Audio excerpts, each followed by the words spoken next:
Hello and greetings to everyone out there in the decentralized world. This is episode 1 of Proof of Pod.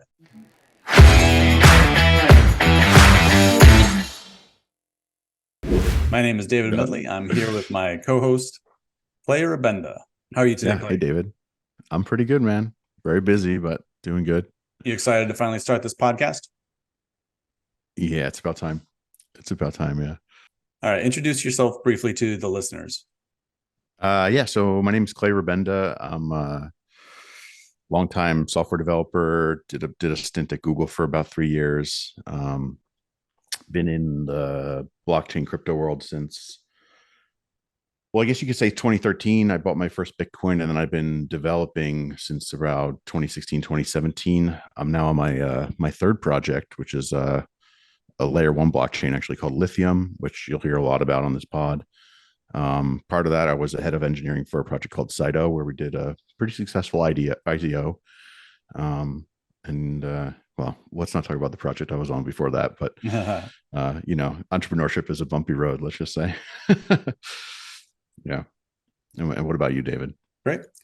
Yep. I am a former Web 1.0 developer, and I am now a cryptocurrency consultant and systems developer, making a transition from, various things I've been doing into full-time cryptocurrency, Web 3.0 career. So today we want to talk about Lightning Network. It's been in the news recently. Possible exploit, there's somebody who is a Lightning developer who resigned over this. And the first thing we should probably do is give a brief overview of what Lightning is and how it works. Okay, so Lightning is a layer 2 solution on the Bitcoin blockchain. And what does layer 2 mean? It just means that there's it's not on the same blockchain, right? But it's going to be using the same assets. So when you send a payment in Lightning, you're sending Bitcoin. Is that correct? Yeah, sounds right to me. Yeah. Okay, good. So in order to actually use Lightning, the first step is you create a channel between two people or two addresses. And you kind of like lock up a certain amount of Bitcoin into the Lightning network or into that channel. And then whenever you make a transaction, let's say, between Alice and Bob, right? Both Alice and Bob receive a Bitcoin blockchain ready, signed transaction that they can publish to the Bitcoin blockchain at any time. So let's say, you and I open a chain, and for whatever reason, we're sending money back and forth. Every time I send you money, we both get a new, transaction that can be sent to the blockchain. Each time you send me money, we both get the same transaction. And whenever either of us wants to be done with this channel, we can just, close it by publishing the final transaction to the layer 1 main Bitcoin blockchain, and then it's resolved on that main chain. Does that all sound accurate so far? Yeah, pretty much. I mean, as far as the channels, right? Yep. And then if you and I, let's say, have a channel open, but I want to pay someone who I don't have a channel open with, but you do, I can give you, a tenth of a Bitcoin or whatever. You give that tenth of a Bitcoin to, the third party. And so I can send a payment to a third party without actually having opened a channel with that third party, as long as there's kind of like a domino that we can get going. And there's no trust involved. I don't have to pay you the tenth of a Bitcoin, hoping that you'll pay the 10th on. It all kind of happens all at once. Yeah. You could maybe call it a relay, or it's a network of channels. Uh-huh. Right. And the hope of the Lightning Network is that since payments resolve nearly instantaneously and with low or no fees, it can both extend the Bitcoin network to include small transactions, and it can extend the Bitcoin network to include many, many transactions. And An instant. What's that? An instant, instant right? Because the whole thing with replaced by fee. Many instant small transactions that the Bitcoin layer 1 network could not handle. Right. Okay. So that's, I think, the basics of Lightning. And what are your overall thoughts on it? Before we even talk about any of the stuff that's going on these days, people should probably understand the context of Lightning a little bit. I mean, there's a narrative there that's if not useful to know, it's certainly interesting to know. You know, in the Bitcoin Cash, debates. Schism. Yeah, the schism, the great schism. There was, Lightning was sort of touted as the solution to like keeping the cash dream alive on the Bitcoin side of things, right? And so the cash dream, meaning like point of sale kind of transactions and that kind of thing, not the Bitcoin Cash dream alive. Right. Well, that was part of the debate, right? It was like, what is Bitcoin? What is the nature of Bitcoin? Is it digital gold or is it digital cash? Obviously, the Bitcoin Cash side really wanted it to be cash, which is why they branded it that way. If you look at the Bitcoin white paper, right, it describes it as an electronic cash system. So there's at least quite a solid argument to be said that was sort of the dream. Whether Bitcoin is exactly what's written in the white paper is another debate, right? I mean, just because Satoshi said something doesn't make it the right. He does have some godlike qualities with his mythological, ephemeral form or whatever, but he does make mistakes. So that's not really necessarily relevant. But I mean, I think obviously it'd be nice to have it, right? If it's possible, we would like people to be able to use Bitcoin all day, every day for multiple transactions per day, or, whatever they're trying to do, buy a coffee or whatever. With the current, on-chain throughput, you can do only about 1 million transactions per day on Bitcoin, give or take. It may be 2 or 3 million, it's in that range, right? So we're not talking about a system. It sounds like a lot, but if you divide it amongst the, 8 billion people or whatever, maybe not so many. Yeah, I'm sure I think Visa does quite a bit more than that, right? So that's something that was always sort of put up as a benchmark, right? Visa scale. Can Bitcoin achieve Visa scale? Yes. And or even like cash scale, right? I mean, Visa is just like the first benchmark or the first milestone for, sort of maybe throughput dreams or whatever. Yes. So yeah, that was kind of the birth of Lightning Network. It was written by a PhD student, I think Joseph Poon, who, if I remember right, he left pretty quickly. Like, he's not really involved with Lightning Network beyond sort of just writing the white paper that sort of birthed the idea. Yeah, I'm not really sure why that is, but Lightning itself, speaking of mythology, was almost like this mythological thing for many years. Like, I heard about it many years before it was ever implemented. That's true. Yeah. But anyway, I used to have quite a lot to say about Lightning Network. But now you don't, and that's why we started the podcast, because you have nothing left to say. Well, I don't know that I don't want to like necessarily get into a debate from 2016 again. Right. Good. I think the dust has settled on a lot of that stuff, but maybe we can just fast forward through some of that, and we can talk about that later when we start talking about maybe the way Lithium addresses things, or how I think about things as far as the scalability debate. But leaving that all aside for a moment, this recent exploit is sort of pretty interesting. I'm not sure how the Lightning folks are reacting to this. I did a quick search on the RBTC group, because I thought the Bitcoin Cash people would be taking their victory lap in a sense. They did mention it about 10 days ago, because this guy, what's his name? Antoine Riard. Maybe we can just read this email, because it's pretty interesting. I don't know who this guy is. I'd never heard of him before this, but the haters are coming out and pointing out this email. So take that for what it is, right? Yep. But we should just skip to the end here. He's talking about there's a sequential malicious replacement of honest HTLC timeout. So HTLC is the hash time lock constraint. What's the C? I forgot what it is. A channel maybe. So basically, like if you want to claim back your funds through a timed out channel, you would submit a transaction after the timeout is done. And apparently, there's an exploit where the attacker who's trying to prevent you from reclaiming those funds because they've like maybe done something that's you know dishonest in the channel, and you have the right to claim those things at that Mm-hmm. point. They can prevent you from doing that by exploiting the replace by fee mechanism. Um, Mm-hmm. so, not being a BTC guy exactly or a Mm-hmm. Lightning guy, it's hard for me to say what exactly the impact of this is. Mm-hmm. It sounds pretty bad. I mean, that sounds like an existential thing. The fix to that, as far as I would understand, would have to be on the main chain.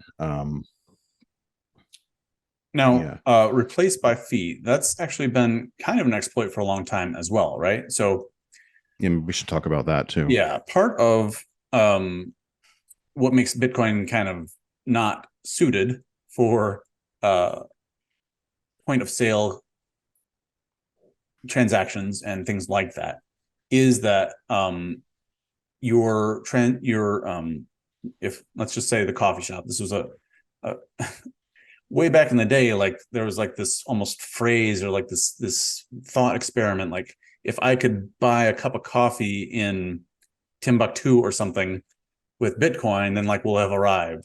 I forget, what city it was, but it was like in India or something. But when you pay someone in Bitcoin, it exists in a mempool, right? There's like a transaction that's been signed and it's valid and all that stuff. But it hasn't been placed into a block yet. And at any time before it's placed into the block, you can replace that transaction in the mempool by giving it a higher fee, right? Mm-hmm.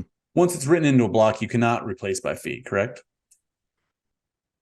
Yeah, you'd have to fork at that point and find a Yeah, right. that's the whole point of Yeah. Bitcoin. So setting aside even the idea of like a block fork, just the fact that like your transaction exists in a mempool for 5, 10, 20 minutes, something like this, and the fact that you can replace a transaction by fee, not to mention the fact that you could just spend all your Bitcoin out of that account before the thing gets written in the block, means that you really have to wait for one or more confirmations before you have any really reliable confidence that you have been paid. Does that all Yeah, sound accurate to you? yeah. I mean, there's some historical stuff there, but let me let you finish. Yeah. So, like I've bought Bitcoin from people, via cash, face to face several times. And, it's kind of like this waiting game, this kind of like almost like guessing game. Like, have we had enough confirmations, where I can let you walk away with my cash and, can be confident that I've gotten my Bitcoin and all that kind of stuff. So, yeah, replaced by fee has always been a bit of a security risk, a bit of an exploit possibility.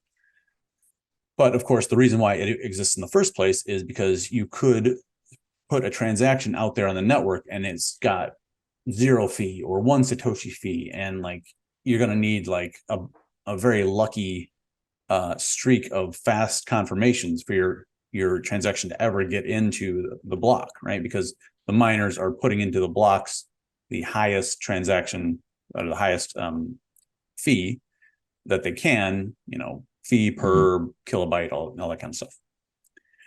So that's why replace by fee exists. That's why it's a bit of an issue. And now maybe it's an issue for Lightning as well. Yeah, well, right. So I guess as far as replaced by fee, I don't know that I would call it something that you can exploit exactly because that kind of has security overtones. But Mm, I would say that, there are no solutions, only trade-offs, right? So in this yes. whole so once upon a time, before replaced by fee, Bitcoin had a policy called zero conf, which is zero confirmations, right? And that meant that a node, if it ever saw a transaction that spent a particular output, it should favor the first transaction that it sees that has that output, right? And so there was zero confirmations at that point. In other words, the transaction wasn't yet in a block, Uh-huh. but once the transaction was in the mempool, since it was the first one that the node had seen, by Hmm. policy, it would favor that one, and you could kind of walk away in the case that David was giving there. Hmm. Now, that's just a policy of the node, and so it's not like that's not secure, right? I mean, if I were to say bribe a node, like let's say going back to David's example, right? He gave me 10 grand and I gave him Bitcoin. Well, I could then turn around and give a miner $1,000, or maybe bribe the whole network somehow with $1,000 and say, hey, listen, why don't you violate that policy and I'll give you $1,000, right? And Well, then we let double me spend let me those. ask you real quick. Even without like a replaced by fee, a formal replaced by fee, you could Yeah, essentially bribe whomever is going to be the next miner, the next block printer, right. just by increasing the fee, right? So in that example, this 10,000, Yeah, it's essentially it's taking the bribe and formalizing it as the policy, right? right? It's it's just saying like, well, given that can happen, why don't we just make that the policy? And then it sort of solves an issue too, because you have like But to just during the just finish that idea 2016. out, like Okay, if there's a transaction that pays $10,000 worth of Bitcoin with a fee of 1 Satoshi, and there's a transaction that pays, you know, 0 or a dollar with a fee yeah, of 10 Satoshis, the miner is incentivized to take this one because he doesn't even know, he's not really even complicit, he doesn't know that he's taking a bribe precisely. He just like, yeah, well, it's better for me to take right. Well, this 10 I don't even Satoshis have to than the give you one. the dollar, right? In that case, in fact, I can just send the whole 10,000 back to myself. I just Yeah. have to send it somewhere, because once you have the transaction there, it's Yeah. going to get mined because somebody wants to collect that 1 Satoshi. Yes. But if I just send a 2 Satoshi transaction and say, send it back to myself, then, Yes.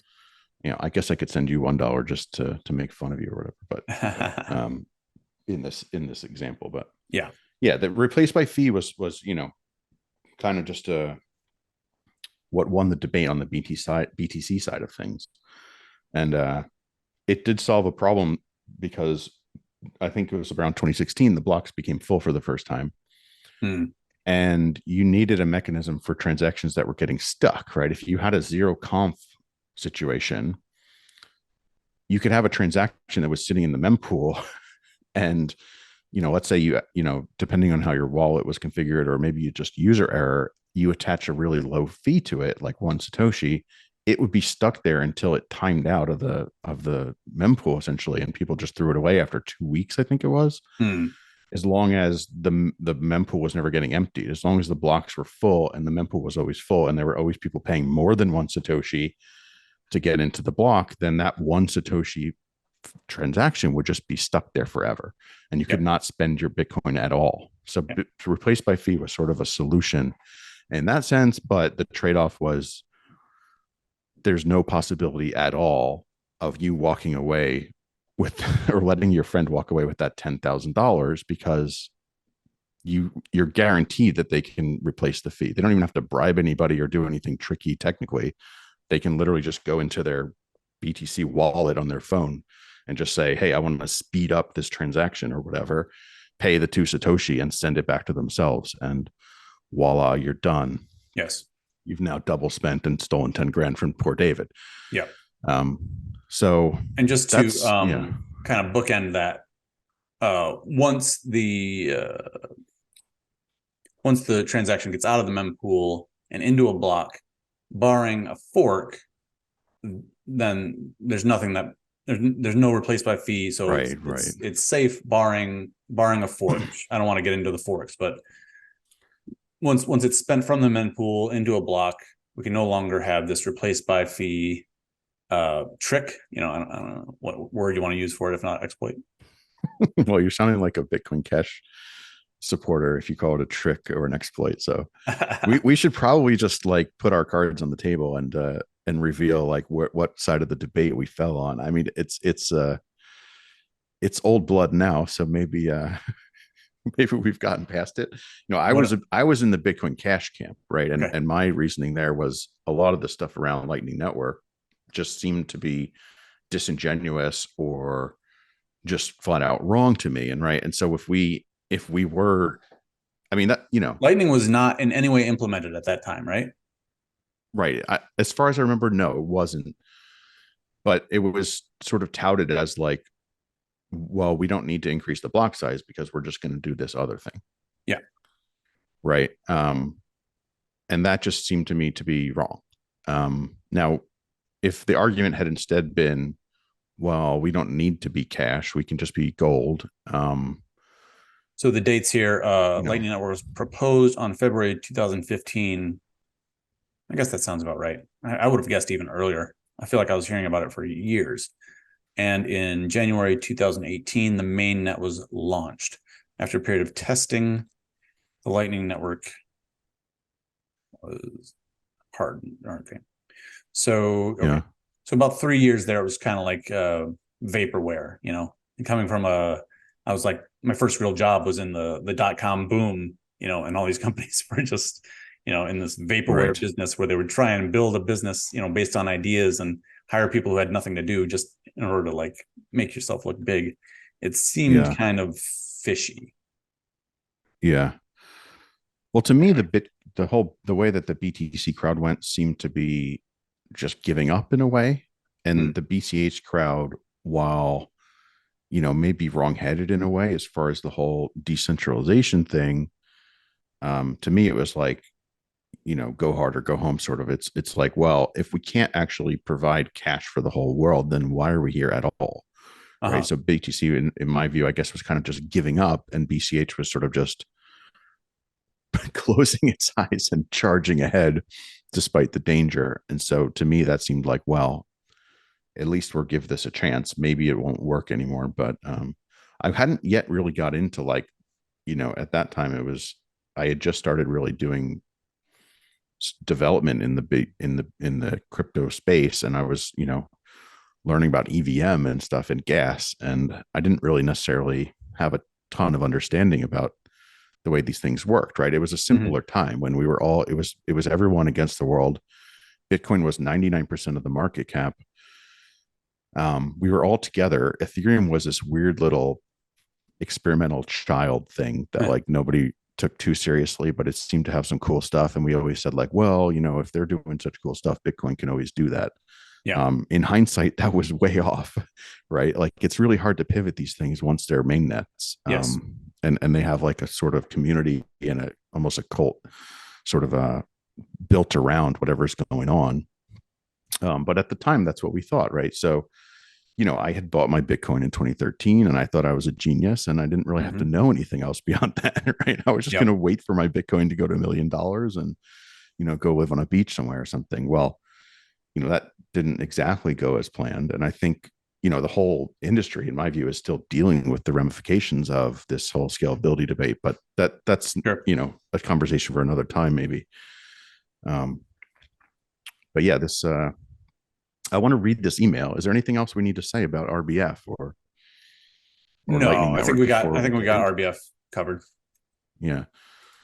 So again, like I'm not sure who Antoine is here. I guess he was a developer on Rust Lightning or something. So what is Blockchain News is calling him a notable security researcher and developer, Antoine Riard, to step down from his role in Lightning Network developing team. And I just want to read a bit of his email here. So blah blah blah. There's a sequential malicious replacement of honest HTLC timeout. Effective now, I'm halting my involvement with the development of the Lightning Network and its implementations, including coordinating the handling of security issues at the protocol level. I informed some senior Lightning devs in that sense before. Closed. Blah blah blah. I think this new class of replacement cycling attacks puts Lightning in a very perilous position where only a sustainable fix can happen at the base layer. For example, adding a memory intensive history of all seen transactions on some some consensus upgrade. Deployed mitigations are worth something in face of simple attacks, though I don't think they're stopping advanced attackers as said in the first full disclosure mail. Those types of changes are the ones necessitating the utmost transparency and buy-in in the community as a whole, as we're altering the full node's processing requirements or the security architecture of the decentralized Bitcoin ecosystem in its integrality. On the other hand, fully explaining why such changes would be warranted for the sake of Lightning and for designing them well, we might need to lay out in complete state practical and critical attacks on a 5,355 public BTC ecosystem. Hard dilemma. I'm having trouble understanding his language a bit here, but I get the gist of it. I don't know if it's just me, or there might be a lesson in terms of Bitcoin protocol deployment. This is interesting. We might have to get them right at first try, little second chance to fix them in flight. So, I mean, that's pretty, it's a pretty negative take on the whole thing. And that's basically my read of it too. I mean, given the history that we just discussed with RBF and the it's kind of baked into BTC at this point, going back on that at this point is for sure an impossibility, which is basically what he's saying here at the end, right? There might be a lesson in terms of Bitcoin protocol development. We might have to get them right at first try, a little second chance to fix them in flight. This seems like Lightning Network can't work on BTC. That's my read. I would love to talk to some of my friends who are actually developers on Lightning, and we probably should have spoke with them before, but it's pretty interesting. And that, for the record, I don't know if there's anything else you want to add, but it kind of. I did reach out to some people involved in Lightning to try and get them to come on the show. Yeah. As far as I know, there's maybe a bit of head in sand going on here. You know, I don't want to disparage the whole community. Honestly, I'm not really part of it, so I'm not sure how they're really reacting to this. As far as I know, it hasn't actually been used as an exploit yet. It's just a description, right? It's a disclosure. I don't think anybody's actually used this to exploit anybody yet. I wonder what the biggest Lightning channel is. I mean, they used to be only like about 1 Bitcoin each. Well, I do have some information on that. So if you want, I have some things to say about kind of like Lightning as a payment solution. So you want to move on to that, or do you want to talk any more about the? No, let's move on from there. I mean, I can talk about Lightning for hours. I think that's enough for today without me starting to rant about, whatever. Yeah. Okay. So to, take a very high level view of some of these things, the whole use case story, you might call it, of buying a cup of coffee in Timbuktu with Bitcoin that was been around for many years is fluff. It's a farce. It's not the thing that we should be aiming for in Bitcoin at all. It's wait before you good for. It's not. Can I interrupt you here real quick? I just want to know, are you holding any Bitcoin? Yes. When? Okay. I'm okay. I didn't really have a strong side in the schism like you were asking me about before. I hold more Bitcoin than I hold anything else. Bitcoin is my favorite cryptocurrency, but I'm far from a maximalist. I think that all right, what about your Bitcoin Cash? Are you holding that? No, I'm not. Okay. For just so we reason. see where you're at. But you didn't take a Bitcoin Cash. I don't. Okay. What do you think about Roger Ver? No. Let's not go there. Okay. I think we understand where you're at. So, all right, go ahead. Okay. Bitcoin was created with this 10-minute, block time. So even that right there is just it's just not a point of sale type of thing. It's a peer-to-peer, transaction network or whatever. But that doesn't necessarily mean that it's an instant transfer, system. So then, what is Bitcoin even good for, right? I think that if the United States dollar, had a fixed money supply, right? Let's just say they had $21 trillion of US dollars in circulation and there would never be any more, I think that we wouldn't need Bitcoin. Far off. That's pretty close to where we're at, I think. If you look at the M2, but all right. Yeah. We're not going to stay there. That's for sure. Right.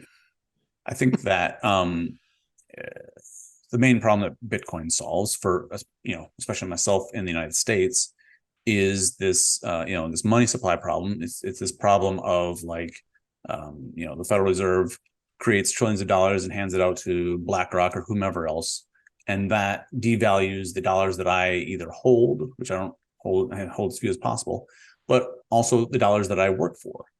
So all of us morons, dupes that are like, working a job for $30 an hour or whatever, are subsidizing the Federal Reserve and those who are connected to it, just kind of like stealing our value, So basically Bitcoin's main reason for existing is that the money creation system is not fair. And Bitcoin has a fair money creation system, an open money creation system, a predictable money creation system. I don't think it necessarily has to be like fixed at 21 million Bitcoin. It could, expand to match the size of the world population, for instance, through oracles or whatever, right? But or even just a flat inflation. Like I don't mind Ethereum's. Well, they've kind of moved on from that, but a 3% per year inflation rate, I don't think is necessarily terrible, right? Yeah. Well, that's what lithium has. So, yep. And some other great things about Bitcoin is it's decentralized in a way that everything else kind of isn't, because there's no leader anymore. There's no rug pulls possible. There's nobody to go arrest. There's nobody to like seize. I'm pretty sure Satoshi is dead. And so it kind of like it's this public good, if you will. It's it's something that exists in the hearts and minds of all the Bitcoiners out there, So okay, that's kind of you like. Don't think Craig Wright is Satoshi? I guess. No. Please come sue me, Craig Wright. You're full of garbage. I only say garbage because I want to keep the pod. He's going to sue you. I mean, he was threatening to sue everybody. Family friendly. Okay, so what is Lightning's reason for existing? Like we talked about, the idea is that it has fast, small, frequent, instant quantity, high quantity payments that Bitcoin can't handle. But in my experience, like nobody cares to use Lightning except for Bitcoin maximalists. Okay, so I've received many payments over the years through two main ways. One is my work as a cryptocurrency consultant. I review people's white papers and assist them in different things, all kinds of different stuff. Anything someone will pay me to do in the crypto world, I do basically. And nobody has ever said like, here, let me pay you in Lightning. I ask sometimes, like, I'd really like to get paid in Lightning because Bitcoin is my favorite, crypto for some of the reasons I talked about. And they're just like, what's that? Okay. So we might get to a point one day where like more people are using Lightning, but right now there is 5,000 Bitcoin in the Lightning network. And that's okay. I mean, like channels, probably like 10,000 channels. Yeah. Kind of peaked. Actually, I can kind of share some of these charts. I have a theory those while you look for that. Yeah. That Lightning will always peak out at about 10,000 channels because each channel adds like an n squared. There's some kind of big O n squared thing going on where like the amount of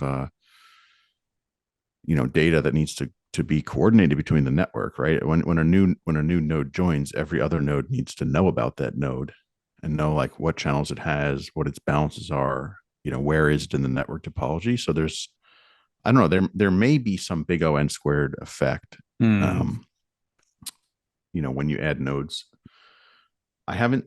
The thing about it is like they never really addressed that, right? I mean, I could be wrong. Maybe it's n log n, um, but I never saw anybody in the Lightning Network community address that sort of aspect of it.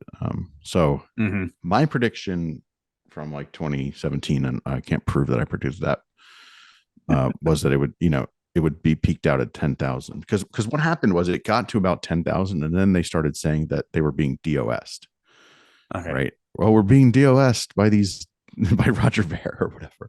Uh-huh. Um, and to me it was like, well, maybe you're just DOSing yourselves, right? I mean, Hmm. as someone who's worked in web for a while, Hmm. it's very easy to accidentally DOS yourself. You write a client that does like a 1 second refresh, and suddenly, and you blast it out to the world, and suddenly all your servers crash. So I always thought maybe that was what was going on, and that was kind of why they'd get stuck maybe around 10K nodes. I think last time that I looked, it had gotten past that, like maybe Hmm. 20K maybe. Looks like in 2022, all these channels, nodes, looks like we're about 20K nodes, max in 2022, and it's gone down a little bit from there, about 16,000 nodes now. Wow, connectivity measures. This is pretty interesting stuff. I mean, Yeah, I got this off of bitcoinvisuals.org/lightning. so there's a lot of channels actually. It looks like it's up to like 75,000 there. Yeah, but Much more than I still pretty close to 10K, really. give or take a 90K. Yeah. Um, okay. Interesting. So I'm going to, I'm giving kind of like my anecdotal evidence, or my anecdotal stories really, about, payments and stuff, because I feel that it reflects what's going on, and then the numbers are behind this. Like I was getting, I mean, not very big payments, maybe in the order of like $100, and this guy was paying me in ETH, and I'm like, Mm. man, like the fees on ETH are killer, right? And like, why don't we, like, use Lightning or whatever? And he's just like, I don't know what that is. you know um That's funny. and the other way that When I was that had, that you were doing that? Because I wonder if there's things you could do on ETH now. Anyway, oh, we don't yeah, have to this get into was that. Yeah. not that long ago, maybe 6 months ago. Okay. um Uh, Another time, another way that I've been involved with, these payments, peer-to-peer payments, is through poker and other gambling. Okay. So I was just talking with somebody um at a poker table, who during COVID, they were doing all these like home games, right? And yeah. so they were like using Venmo and stuff to resolve all the payments. Whereas normally you walk into a home game or a casino and you just bring cash, right? You put the cash down, you get your chips. If you Yeah. have any chips at the end, you give your chips and they give you cash, right? So instead, they're like using Venmo and different stuff like this. And even with not that much, profit being made by the guy who's running the room, he has like, six figures of ins and outs just from people like buying in, cashing out, all that kind of stuff. Mm. So this was like a replacement for in-person casinos. And then I was on like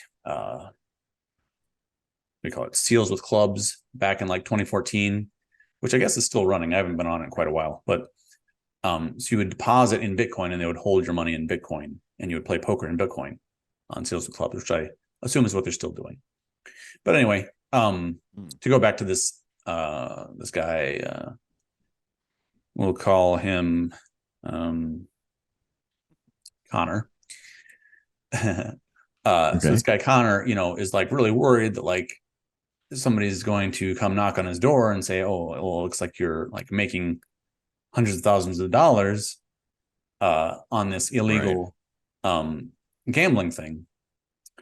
Um, so I said to him, like, okay, why didn't you just use Bitcoin? And he says, I tried that, but Bitcoin was going down at the time. So people would deposit in Bitcoin and I would have their Oh Bitcoin, man. but they'd be playing in dollars, right? Right. Their Poker Bros, which is a kind of a home game app. Their Poker Bros account would be credited in dollars. So he'd be holding their collateral Oh in man. Bitcoin and they'd be playing in dollars and he would be subjecting himself to this like currency exchange risk that he didn't want to be subjected to. And it's almost ironic or amusing that like somebody who's involved in gambling as a profession, is worried about the exchange risk or whatever. But that's what it is. That's what's going on. Um, so as much as I don't like, like custodial solutions for, stable coins and stuff like that, this is why that product matches the market, the product market fit idea, is because somebody doesn't The want Lightning to Network face. product? What? Oh no, Which I'm sorry, product? stable coins. I don't like stable coins, Oh, but like for this guy's problem, Connor, he would much rather get stable coin deposit right. because then the people are playing in dollars on Poker Bros and cash out via these stable coins because he's not facing that exchange risk anymore. Mm-hmm. So Lightning has the same kind of like exchange risk problems that Bitcoin has. It has low fees and the things that we were talking about earlier, but people it would rather, like, they don't want to open a channel, they don't want to do all this stuff. They'd rather just send Litecoin is another thing that I've been Right. paid in by people in other countries. um Oh, really? yeah, they'd rather send Sol. I mean, like, so there's like this whole world of people who don't care about any of the philosophy of it. They don't care about Bitcoin Cash versus BSV versus Bitcoin Core. They just want it to work. They just want Right. to, and again, like a lot of people that I'm dealing with are making altcoins, or they are, professional. They are trying to trade crypto for money. Let me put it that way. Like large amounts of crypto for money, and they want me to do some research for them and they're willing to pay me for it, but they don't care enough to like learn how to set up Lightning and set up a channel and all that kind of crap. They would rather just from their custodial Coinbase or Binance or whatever send me any easy to move coin and just have it work. So my Right. overall thought on Lightning is it's cool. I love that, like, you can like kind of spend Bitcoin in the Lightning conceptually, and take the 21 million Bitcoin cap and kind of like keep that in place. Because I'm kind of a maximalist well-wisher. Like, I hate maximalists. I think they're just crazy and they sound like maniacs. But Okay. at the same time, like, I wish that we didn't have to have a million coins. I wish that like everything could be transacted in Bitcoin, Oh, yeah. Um, but Yeah. it's just not the world that we live in, So I Yeah. I want the Bitcoin VM to succeed, and like the need for Ethereum and all that kind of stuff to go away. But Right. will we get there? Probably not, and we're definitely not there right now. So I think Lightning Yeah. is cool, but at least for now, it is a tool only for the maximalists who don't want to use one of these dozen of ways to pay that's actually easier, probably better in a lot of ways than Lightning. So there Yeah. you have it. Fair enough. And Yeah. I mean, it all comes into like, my thinking where it's just the whole industry has just kind of been a mess since 2017 Mm, in a lot of ways, and Lightning Network is just sort of part of it. It's like it's just the Bitcoin version of the mess. It's all Bitcoin's mess, really, from one point of view. But yeah. yeah, I mean, how great would it be if Bitcoin just scaled and we could have all just stayed on Bitcoin? Or Yes. if Bitcoin were to able to look at like the EVM and be like, oh, like a VM in the consensus. Hmm. Yes, we need to do that, right? Um, there's good reasons not to do that. There's certainly an argument to make. Yeah. So that's why we're where we are now with 1,000 coins. And yeah, from a usability standpoint, it's a nightmare. I mean, yeah, like you said, nobody wants to set up a Lightning channel. Yeah. And it applies all across the board, right? Do people really want to bridge to Arbitrum and Optimism? I guess they do. I actually talked to some pretty serious people who were doing their DeFi on Optimism, and I was like, the sequencer isn't decentralized, right? And they're like, yeah, but it's cheaper. I'm like, Huh, okay. huh. But it's like, I always take, the will your mom use it sort of example, right? As like the mainstream user.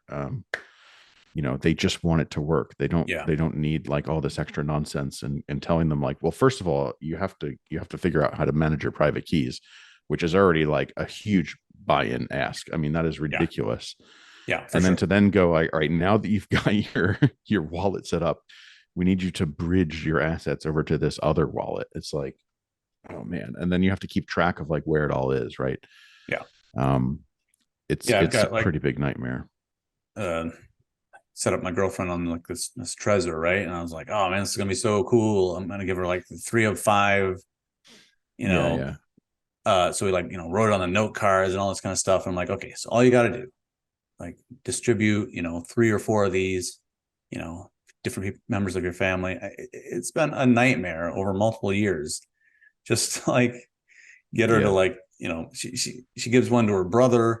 Her brother like gives it to her Immediately loses mom, it. and they put both Okay. of them in the same place. It's just like, like they just don't know. They don't get it. And That's funny. it's and then another thing that's kind of tangential, but yeah, I put installed what is it, full node, like the main Bitcoin thing on my computer again for the first Oh. time since like 2011. Okay. Oh, cool. Yeah. And so I got this thing, and it takes up a ridiculous amount of space on my hard drive. And I'm running it, and it's like, okay, like why am I doing this? Right? Like, because Yeah, why now I were you can doing that? verify for That's a good myself question. all the transactions, and I don't have to trust a third party to say that my transaction has gone through or whatever. And it's just like there's no point. Oh, Allow me to read something that's here. nonsense anyway. I don't believe any of that. Yeah. I mean, you get the Merkleized hash and you're pretty good. I don't Oh think you yeah. really need to verify yourself. Um, It I actually says did the same thing recently because I have Bitcoin yeah. that's stuck somewhere and I'm pretty sure I can recover it. That'll make for an interesting video maybe one day because I have Yeah. to reverse engineer a transaction from like 2016, I think, or no, even earlier. And I think I can I need to recover the address out of it, I think, Uh-huh. because the addresses are hashes of the public key. So I had kind of confused that because you actually can't just save your private key with Bitcoin. You actually need a copy of your wallet because there's a seed that goes into the address generation, right? So you have like a nonce, and then like how you have like your change addresses, and you can like generate many addresses from one private key. That's because they're adding a nonce to the public key and they're hashing it, and then you increase the nonce and you get the next address. Hmm. So if you ever lose that nonce, you're screwed actually, because Hmm. it's like a fairly large number used in that nonce. I don't think you could brute force it. If you can, I can recover even more Bitcoin. Hmm. But yeah, that's why I was installing Bitcoin Core on my machine. I don't know why you were doing it, but Because like in order to well, be a good citizen, you're supposed to run your own node or whatever, oh right? right, I have a right, quote right, here. right. It says, these functions are provided by idealistic volunteers running, quote, full nodes, end quote, which keeps the chain, quote, decentralized, end quote. Do you recognize this? Well, I actually just had something up today. I was onboarding someone to the Lithium team, and we looked up what was that? Something very similar to that about volunteers. Oh, full nodes. I guess we were just reading about full nodes, and I think it was on bitcoin.org. I'll read it right here. So what is a full node? Most full nodes also serve lightweight clients by allowing them to transmit their transactions to the network and by notifying them when a transaction affects their wallet. If not enough nodes perform this function, this is from bitcoin.org, okay? That's not bitcoin.org. That's not Roger, right? Roger Ver is bitcoin.com. This is bitcoin.org, okay? BTC folks. If not enough nodes perform this function, clients won't be able to connect through the peer-to-peer network. They'll have to use centralized services instead. Many people and organizations volunteer to run full nodes using spare computing and bandwidth resources, but more volunteers are needed to allow Bitcoin to continue to grow. Yeah. So it's not really controversial to say that stuff, right? I mean, people understand that you need volunteers to kind of keep Bitcoin working, which is fine. But you need to keep the network myself light. Because like it's not zero cost to me to run a node. I have a computer that I just got like less than a year ago, and it's got tons of hard drive space, and Bitcoin Core still takes up just a huge amount of it. How much do you know what it is off the top of your head? We could Google it real quick, but it should be pretty tiny. We could do the math too. I mean, it's been like 10 years. It's about a megabyte. It's more than a megabyte per block, but you've got 365 days in a year. You've got 24 hours. You've got 6 blocks per hour. And then you've got whatever, let's say 1 megabyte. So that gives you 500 gigs, looks like. Sounds about right. Well, yeah, so this is 500,000 megabytes. I guess in terms of the topic of our show today, which is Lightning, I bring up that installing the core client on a computer because in preparation for this show, I was seriously considering opening a Lightning node for the first time ever. Because I would have loved to have opened a node in the past so that people could pay me in Bitcoin, but they don't want to. So I get paid in, whatever, I don't want to say we'll call them altcoins. It's Monero. Is it Monero? All right. So, but like, why do I need to set up a Lightning node? Is it just to like be part of this movement? Is it for me to be volunteering to help out the Bitcoin world? I don't mind that, right? But I would do it. Like I actually am a believer, okay? And it makes me feel good anytime I can do something to spread Bitcoin and like non-scam altcoins. It makes me happy. But most people aren't like that. Like are you supposed to run a full node to do a Lightning node? I mean, is a Lightning node also unrelated? Unrelated. Okay. Yeah. I wonder if that is true though. Can you run a Lightning node without a full node? I mean, I think you should be able to, but I wonder if people like run it on a little Lightning Pi or whatever. So. Oh, okay. I don't think that has 500 gigs of memory or whatever. Right. I was just thinking because you do have to verify like the on-chain transactions when you like set up the channel. So if people believe that you need a full node to like not, to trustlessly do whatever, maybe some people believe that, but okay. I don't think you would have to. So anyway, so I might set up a Lightning node, just to be part of it all and, help Bitcoin grow, but most people aren't. And so that I think is I don't have a problem with Lightning. It's just that I think that it is in a very crowded world of like how you can pay for stuff, how you can transfer money and all that kind of stuff. and it doesn't offer much value except for to maximalists who really want to keep as So much money as possible in Bitcoin and not use like credit cards and bank wires and Venmo and Zelle and all these kind of things. Not even to get into like altcoins. I almost used the S word again.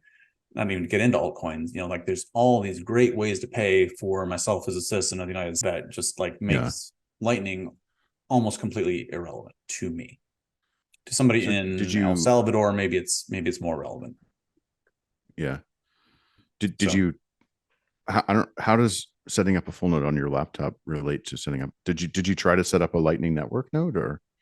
Well, I did that it. far, or you just gave up? No, it relates because the main reason to do it for me was just to be part of it, just to be like altruistically like supporting Bitcoin. I guess I was thinking about putting like a miner in my basement, as like a space heater. Oh. And so I think I was going to need a full node for that. But anyway, the point is, my point about running a full node of Bitcoin is relating to Lightning is that I also have never set up a Lightning node. Why? Because like there's just nothing in it for me. Yeah. And that's how most people are. Actually, well, there is a small return. I wonder what the return very actually small. is. I looked into it. How small is it? Very small. Like less than 1%. I mean, very small. You're making it sound like it's not even worth talking about. Small. Yeah. Yeah. Yeah, it's a lot of Bitcoin to tie up. 5,000 Bitcoin tied up on Lightning. That's well, $10 million. Am I doing the math right there? 20K times 5K. No, $100 million. Yeah, that's a pretty good chunk of change. Yeah, it's given the current 200 inflation million rate. they have here, almost 200 million. Yeah. Yeah, so you'd need to be generating what to justify that. If you wanted to get 5% return on investment, you'd need to be making 10 million per year. Yeah. So are people paying $10 million per year for Lightning transactions? No, I mean, I think no, they're not. They're not. There's so few ways to get return on Bitcoin. I think if you could even get like 0.5%, people would probably do it, but I don't think it's anywhere near there. And also, you have to like keep whatever you put on Lightning in kind of like a hot wallet. So right. You can't just have like the attack surface thing. That's something I always used to bring up too. Yeah. Well, this kind of brings us to the BitVM thing. I don't know that we want to go into this though. We've kind of running long here. We can do that another future episode. I was actually trying to bring it to like closing thoughts. Okay. That was kind of like my closing thoughts about Lightning, is that it's kind of competing in a very crowded space as far as like being a payment processor, and it's just not nearly good enough yet. Yeah, I would generally agree with that. Okay. You want to give your closing thoughts on Lightning or anything else that we talked about? What to say? I mean, what is closing thoughts? Yeah, basically just agree with most of what you've said there. I don't want to totally slam Lightning. I guess, just broadly, I'm sort of skeptical about a lot of things going on in the space, and Lightning is just another one of them, As you should be. It's not like it was in the early days. There was a lot of talk about, Bitcoin really impacting the world. We used to say, whoa, what's the killer app for Bitcoin? And we said cash. And that certainly hasn't come to fruition in Bitcoin or anywhere else, right? So I'm not pointing fingers here at Bitcoin and saying, oh, you guys aren't cash. Neither is Bitcoin Cash, okay? Neither is anything else. Neither is USDC. Neither is USDC. USDT. Did I say C twice? Yeah. So yeah, I mean that's basically my thoughts. I think we have a lot of work to do in the industry, and it's not about fixing a bug here or there or squeezing a little bit more scale out of a certain thing. I think It's about there's a infighting. long. It's about infighting and it's about understanding the problems, right? I think if people had a better understanding of the origin of the scalability dilemma back in 2016, I know we call it the trilemma these days, was the scalability problem during the Bitcoin Cash era. I think if we understood it better, we might have been able to measure it better and make a more quantitative decision rather than it immediately becoming sort of political. I actually had the thread up today from Luke Jr. where he was talking about Is the this op part of return your script. closing thoughts, or are you opening a new thought? No, well, I mean, the point is there's a lot of infighting, right? Yeah. There's a lot of infighting, and so we do need to clean some of that stuff up. All right. We're going to close out episode 1 on that note. If you are listening on, Spotify, Apple Podcasts, all those things, please give us a subscribe. Please comment. If you are listening on anything else, you want to contact us, you can write us at proofofpod1, that's the numeral 1, at gmail.com. If you have any suggestions, any, positive, constructive criticism, please let us know. We are just getting this thing started, and we are really wide open as far as, our format and our topics and all that kind of things.